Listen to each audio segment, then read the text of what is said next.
ആമേൻ, ആമേൻ.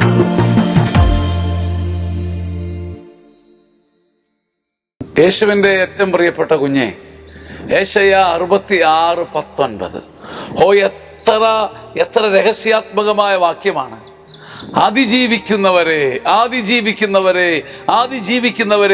ജയിക്കുന്നവരെ, പിടിച്ചു നിൽക്കുന്നവരെ, എൻ്റെ മുമ്പിൽ ആത്മാവിൻ്റെ ബലം തെളിയിക്കുന്നവരെ ഞാൻ താർഷീഷ്, പൂത്, വില്ലാളികൾ വസിക്കുന്ന ലൂദ്, തൂബാൽ, യാവാൻ, മറ്റ് വിദൂരദേശങ്ങൾ എന്നിങ്ങനെ എന്നെക്കുറിച്ച് കേൾക്കുകയോ എൻ്റെ മഹത്വം ദർശിക്കുകയോ ചെയ്യാത്ത നാടുകളിലേക്ക് ഞാൻ അയക്കും. ജനതകളുടെ ഇടയിൽ എൻ്റെ മഹത്വം വ്യാപിക്കും. എൻ്റെ പ്രിയപ്പെട്ട കുഞ്ഞെ, നീ ഉടഞ്ഞ് ചതഞ്ഞ് നരകിച്ച നിമിഷങ്ങൾ ദൈവത്തിൻ്റെ മുമ്പിൽ കരുണയിൽ പ്രാർത്ഥിച്ച് നിന്റെ ആത്മബലം കനല് പോലെ തെളിയിച്ചിട്ടുണ്ടെങ്കിൽ ദൈവം നിന്റെ മേലെ ഒരു മുദ്ര വയ്ക്കും. നിന്റെ ജീവിതത്തിൽ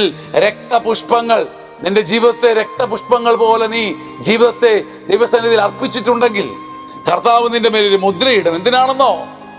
ലൂദിലേക്ക് അയക്കാൻ, പൂതിലേക്ക് അയക്കാൻ, തൂബാലിലേക്ക് അയക്കാൻ, യാവാനിലേക്ക് അയക്കാൻ, താർശീഷിലേക്ക് അയക്കാൻ.